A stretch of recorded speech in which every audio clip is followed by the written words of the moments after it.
Bonsoir à tous, ravi de vous retrouver comme chaque soir en direct sur KTV. Nous sommes le vendredi 26 février et à la une de ce journal. Nous vous proposons ce soir, après les services de médecine et de réanimation, une immersion dans le système des Evassan. Chaque jour, des patients de Lille sont transférés à La Réunion pour libérer des places au CHM. Les évacuations sanitaires suivent un protocole strict où rien n'est laissé au hasard. De Mamoudzou jusqu'aux hôpitaux réunionnais, le parcours est périlleux, mais aucun accident n'est à déplorer depuis le début des transferts et depuis le début de cette crise. Ivan Rakotovao et Mathieu Janvier.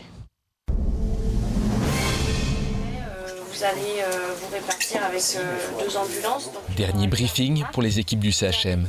Au programme de la matinée, 2 patients atteints du Covid-19 à transférer vers l'île de la Réunion. Une mission à haut risque pour des malades en réanimation, mais rendue possible par une formidable organisation humaine et logistique. À 6 heures précises, top départ des opérations, avec une première étape au magasin où près de 140 kg de matériel doivent être préparés. Donc là, ils préparent leur matériel avant de prendre en charge le patient en réanimation. Donc c'est la préparation de tout ce qui est respirateur, scope, seringue électrique, batterie, tout ce qui est nécessaire à la prise en charge d'un patient en réanimation. Une fois le matériel vérifié et chargé dans les camions, direction les chambres de réanimation où les 2 patients attendent d'être évacués. C'est des patients qui ont eu besoin d'une intubation rotrachéale, donc une tuyau pour les aider à respirer. Et ils sont stabilisés dans leur maladie, c'est-à-dire qu'au niveau besoin oxygène, au niveau hémodynamique, c'est-à-dire fréquence cardiaque, tension, tout est stable. Donc là, c'est le transfert à la fois d'équipe et de matériel, où le patient est en train de quitter la réanimation, donc il va être complètement équipé de matériel de transport. Bouteilles d'oxygène, perfusion, appareils de mesure, c'est un véritable hôpital de poche qui a été monté. Les malades endormis sont désormais totalement autonomes médicalement. Ils peuvent commencer leur transfert. Mais un transfert à haut risque, car les patients vont devoir changer plusieurs fois de véhicule, alors que chaque mouvement est potentiellement dangereux.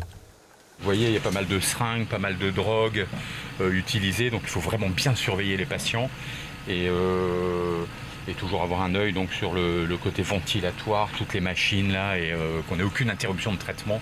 Mais la grosse difficulté, c'est qu'il se dégrade en fait, que son état général se dégrade, auquel cas on intervient avec les produits, avec la ventilation, avec tout ce qu'il faut, quoi.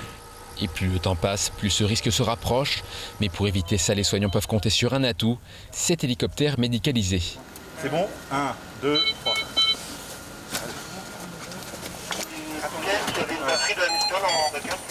Grâce à lui, il ne leur faut que quelques minutes pour rejoindre l'aéroport de Pamandzi en Petite Terre. Auparavant, il fallait plus d'1h30 par voie routière et maritime. Autant dire une éternité pour une personne sous assistance respiratoire. L'aéroport est en vue. Une seconde équipe est déjà sur place, prête à réceptionner les malades au pied de l'avion sanitaire qui les emmènera vers La Réunion. À peine posés sur le tarmac, les patients sont pris en charge, toujours avec une grande précaution, et installés tour à tour dans l'appareil.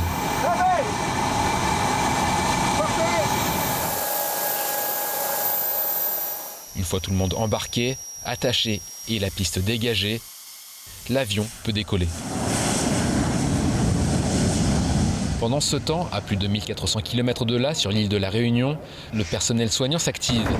Telle une course de relais, ils préparent leur équipement pour prendre la suite de leurs confrères de Mayotte. Il faut avoir beaucoup de matériel pour parer à l'imprévu, en fait. Il faut anticiper tout ce qui peut arriver dans l'avion. Après un vol de près de 2 heures, les patients mahorais arrivent sans encombre à l'aéroport. Ils seront emmenés ensuite au CHU Nord de La Réunion, où ils pourront rester plusieurs semaines. Des évacuations sanitaires comme celle-ci, le CHM en réalise tous les jours pour éviter la saturation de ses services. Depuis le 4 février dernier, plus de 80 patients ont ainsi été évacués vers La Réunion. Et hier, nous évoquions le plan de construction scolaire du rectorat dévoilé lors d'une conférence de presse. Plus de 660 millions d'euros ont été débloqués par l'État afin d'améliorer l'existant et de construire les futurs grands équipements de demain.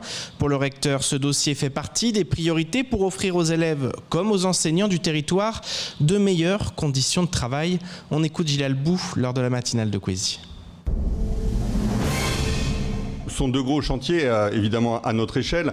On était hier avec Dominique Bonnet, le préfet, pour relativiser c'est 664 millions d'euros. Je pense que c'est l'ordre de grandeur du deuxième hôpital de Mayotte. Nous, évidemment, pour l'éducation nationale, c'est aussi une grosse enveloppe qui va nous permettre de construire, comme vous l'avez dit, à la fois des bâtiments vraiment scolaires et puis aussi de participer à la construction d'équipements sportifs. On y reviendra, notamment notre projet sur Kawini et d'autres projets.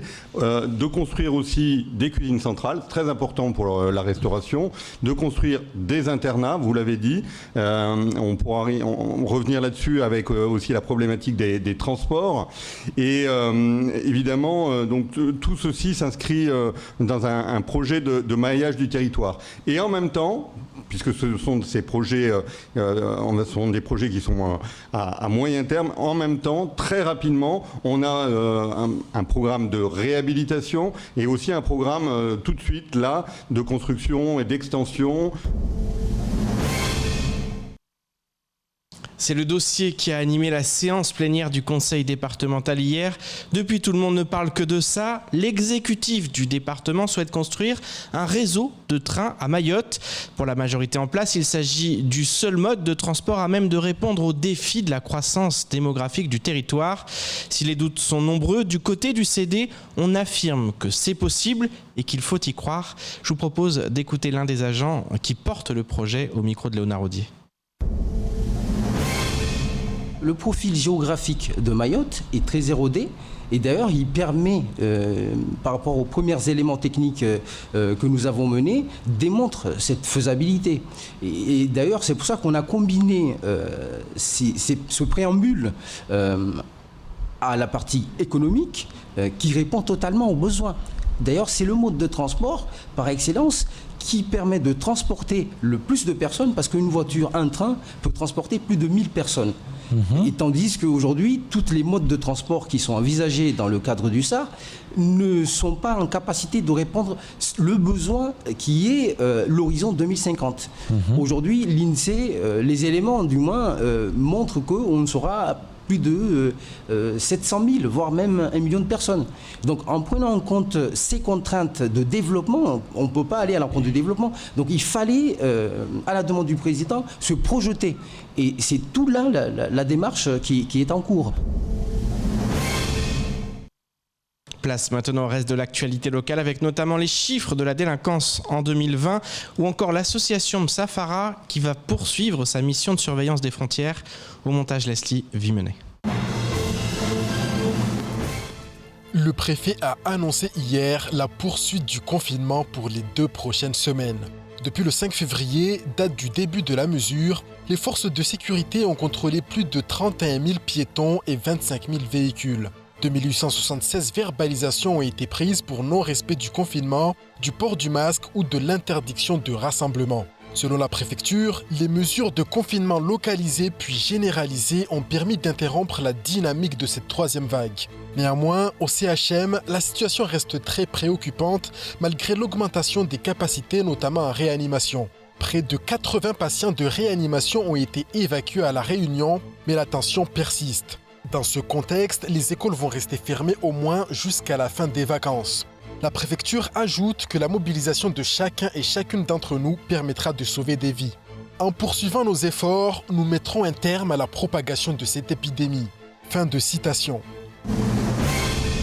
Les chiffres de la délinquance en 2020 ont été dévoilés hier. Avec 9 860 faits de délinquance générale recensés en 2020 contre 9 338 en 2019, l'augmentation atteint 5,6%. Néanmoins, en zone police, 70 faits en moins sont à noter contre 592 en plus côté gendarmerie. Même chose pour les atteintes volontaires à l'intégrité physique, 10,7% en plus en zone gendarmerie contre moins 3,7% en zone police. Les atteintes aux biens augmentent elles aussi, ainsi que les homicides. 2 de plus sont à recenser en 2020, soit le plus grand nombre d'homicides depuis 2016, où les chiffres étaient alors de 10 également. Sur certains types de faits, une légère diminution se dessine. C'est le cas des coups et blessures volontaires avec 141 faits recensés de moins qu'en 2019. Les violences intrafamiliales sont elles aussi en baisse d'environ 9%. Même chose pour les violences sexuelles ou encore les cambriolages à domicile en baisse de 10,8%. A noter que la préfecture et le procureur de la République ont annoncé l'instauration d'un baromètre hebdomadaire de la délinquance. En parallèle des chiffres de la délinquance, ceux de l'immigration sont scrutés de près. Selon la préfecture, les tentatives d'entrée illégale sur le territoire de Mayotte se sont intensifiées au début du mois de janvier. En moyenne, 3,5 Kwassa ont été détectés chaque jour entre le 1er et le 19 janvier, contre 1,9 au cours de l'année 2020. La représentation de l'État assure qu'elle mobilise l'ensemble des moyens à sa disposition en mer et dans les airs pour lutter contre les arrivées et détecter les Kwassa. L'association Msafara contribue depuis un mois à la protection des frontières maritimes par des missions quotidiennes de surveillance aérienne. Depuis le 23 janvier 2021, 84% des Kwassa détectés dans les eaux territoriales auraient été interceptés ou ont fait demi-tour vers Anjouan, soit un niveau de protection de la frontière supérieur à celui réalisé du 1er au 23 janvier. Mercredi, le préfet a renouvelé l'engagement de ce moyen de surveillance pour une durée de 2 semaines. Un mot de culture avant de clore ce journal. 11 ans que l'association Hip Hop Evolution existe à Mayotte. Chaque année, la structure organise son festival dédié à la culture hip-hop et 2021 ne déroge pas à la règle. Au vu de la situation sanitaire sur l'île, l'événement ne pourra se tenir physiquement, mais aura droit à une édition entièrement numérique et retransmise sur KTV. La directrice de l'association, Sophie Huvet, nous présente le programme très riche. Shaidi Maoulida.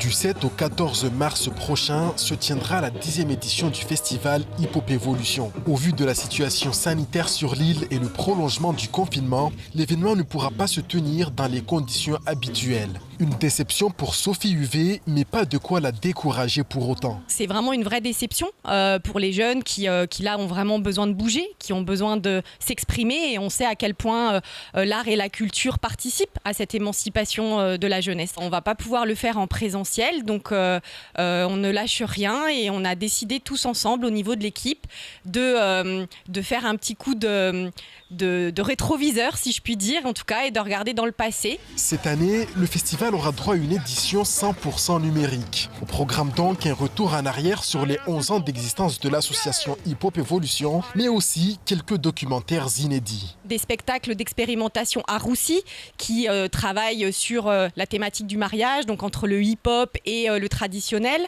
On a également des documentaires de nos partenaires métropolitains. Dans le package, nous offre également la possibilité de diffuser un autre documentaire Big Girl, dans lequel il n'y a pas effectivement de Mahoraise, mais l'idée c'est de montrer que cette discipline au féminin existe aussi et qu'elle a toute sa place et surtout qu'elle peut faire carrière également. À l'approche de la Journée internationale des droits des femmes qui se tiendra le 8 mars, l'association invite les jeunes Mahoraises à sauter le pas et devenir elles aussi des big girls. Rendez-vous est pris à partir du 7 mars prochain. Le festival sera retransmis sur la page Facebook Hip Hop Evolution ainsi que sur Kwezi TV. Et c'est ainsi que s'achève cette édition. Merci de nous rester fidèles sur KTV. Je vous donne rendez-vous lundi dès 19h pour tout connaître de l'actualité locale. Excellent week-end sur Kwezi.